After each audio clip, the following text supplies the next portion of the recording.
와이뉴스 넘어가죠. 권영철 기자 어서 오세요. 안녕하십니까. 바둑을 그렇게 잘 두신다고요? 잘 두지 않는다고 저 얘기했는데 또 물어보시네. 아니 오늘 바둑 이야기를 바둑 고수 입장에서 좀 다뤄오셨다고 제가 미리 들어서요. 아, 바둑 고수가 아니고 그냥 바둑을 조금 보는. 조금 보는. 잘 고수가 아니라. 조금 보면은 그거 잘 보시는 거예요. 왜냐면 바둑은 아니요. 못 보는 사람이 수두룩한데. 바둑의 그 단계가 있거든요. 예. 위기 국품이라 그래서 1단부터 9단까지 이제 프로 기사들 나누는 게 있습니다. 1단을 수졸이라 그러고 9단을 입신이라고 하는데 그 수준이 있어요. 이세돌 9단은 입신에 이르거든요. 입신. 9단이니까 입신인데. 신의 단계입니까? 근데 신의 경지에 올랐는데 그 신의 경지에 오른 이세돌 9단을 알파고가 완파를 해버리니까. 너무 무참하게 이러니까 이거 좀 허탈한 수준을 넘어요. 근데 이제 그게 사실은 우리가 그 얘기를 보면서 문제가 뭐냐면은 사람 대 알파고는 한 대의 컴퓨터가 아니었어요. 맞아요. 판후이 구단과는 CPU를 한 개를 동원했는데 여기는 클라우딩 컴퓨터를 통해서 사람이니까 고수 여러 명과 한 명이 두는 대국이니까 맞아요. 사실 이길 수 없는 대국인데 고수 여러 명 정도가 아니라 1600여 명과 이세돌 하나 이렇게 되는 거라면서요. 그러니까요. 이길 수가 없는 게임이었는데 사람들이 판후이하고 둔 것만 예상을 해서 이세돌이가 무조건 이길 거다. 5대 0이 될 거다. 그렇죠. 그런 얘기를 했던 거죠. 예. 일단은 압승이라고 사람들이 맨 처음에 예상했던 거는 역시 바둑이 직관의 영역이기 때문에 그랬던 거죠.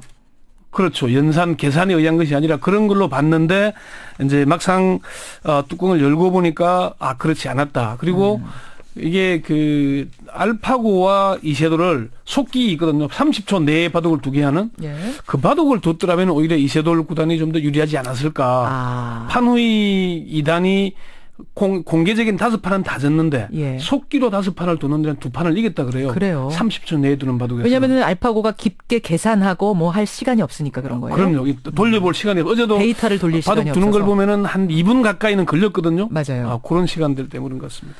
그래요. 그리고 오늘 주제는 뭡니까 그래서?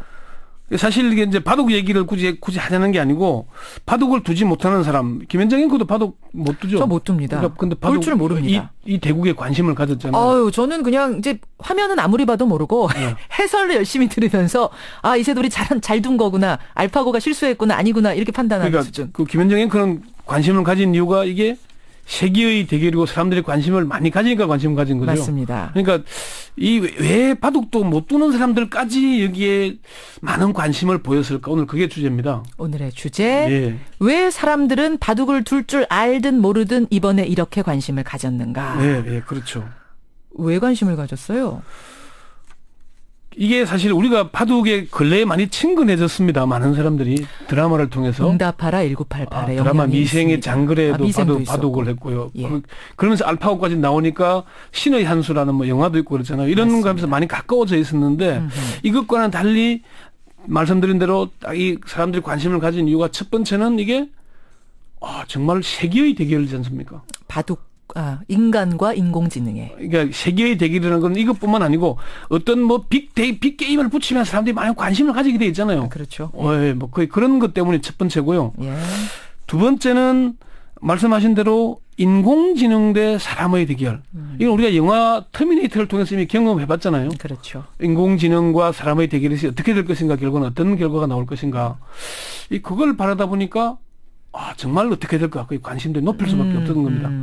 그러니까 이제 그게 점점 뻗어나가겠지만은 세 번째는 역시 인공지능의 발달 수준이 어디까지 와 있을까? 과학계가 사실 엄청난 관심을 가졌거든요. 거기에 대해서 일반인들도 도대체 인공지능 수준이 어느 정도야? 정말 이세돌을 5대 0으로 이기는 거야? 이런 관심들. 그러니까 구글이라는 회사가 알파고를 개발을 했잖아요. 그런데 구글이 지금 세계 시총 1위에 올랐던 세계 최대 기업입니다. 이게 세계 최대 기업이 뛰어드니까 흥행이 이루어진 거죠. 인공지능이라는 관심이 끌어내면서 과학계 과학을 박근혜 대통령도 어제 인공지능을 언급을 했고 최양희 장관은 9일날 직접 관전을 하고 난 다음에 인공지능 개발에 좀 더 박차를 가겠다는 얘기를 하고 그랬죠. 그렇죠. 이런 관심들이 있었던 것이고요. 네 번째는 뭡니까? 네 번째는 아무래도 사람들이 많은 관심을 가졌던 것은 인공지능이 개발되면은 과연 사람들이 얼마나 많은 일자리를 뺏기게 될 것인가. 인공지능이 대체하게 되면은 어떻게 될까. 실제 세계 경제 포럼이 발표한 자료가 있는데요. 예. 2020년까지 인공지능 등 신기술의 발전으로 500만 개가 넘는 일자리가 사라질 걸로 예측을 했어요. 500만 개요? 예. 이 어이구. 인공지능이 사무행정직을 대체하기 시작을 하면은 예. 700만 개의 일자리가 사라지고 대신에 인공지능 개발로 인해서 컴퓨터나 수학 분야 같은 일자리는 한 200만 개가 늘어나면서 예. 500만 개가 줄어들 거다. 결과적으로는. 예.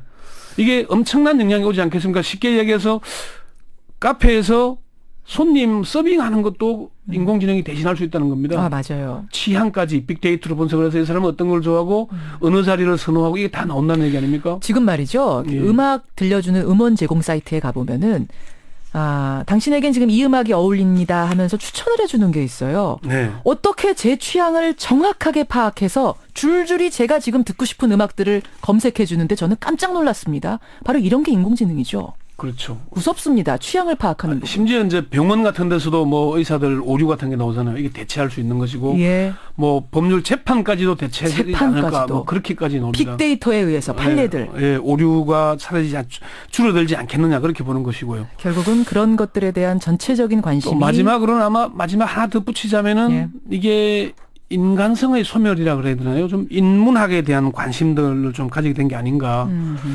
이 많은 문인들도 이걸 보면서 여기에 꽤 많은 관심을 보였거든요. 문인들도. 예. 그게 우리가 봤던 스카이넷, 뭐 터미네이터 이 분야에 대한 인간을 대체하게 되면 인간은 다시 기계의 지배를 받는 그렇게 되지는 않을까 하는 그런 우려들 때문에 그래서 그런 것들이 참 많은 관심들을 가졌다는 생각이 들었고요. 예. 저는 또 다른 면에서 봤는데 이틀간 지금 우리가 이 알파고와 이세돌의 대결을 보면서 국내적인 관심사들이 너무 많이 묻혀버렸어요. 맞아요. 그것도. 북한이 사실은 금강산과 개성의 자산을 몰수하고 뭐 이런저런 많은 말들이 있었는데 예. 그런 일들까지도 좀 우리가 좀 관심을 가져야 되지 않느냐. 국내 정치도 문제가 있고. 예, 이번 기회가 오히려 인간이 지닌 인간성에 대해서 다시 한번 생각하는 좋은 기회가 됐으면 좋겠다. 좋은 말씀으로 마무리 지어주셨네요. 권영철의 와이뉴스 권 기자 수고하셨습니다. 네.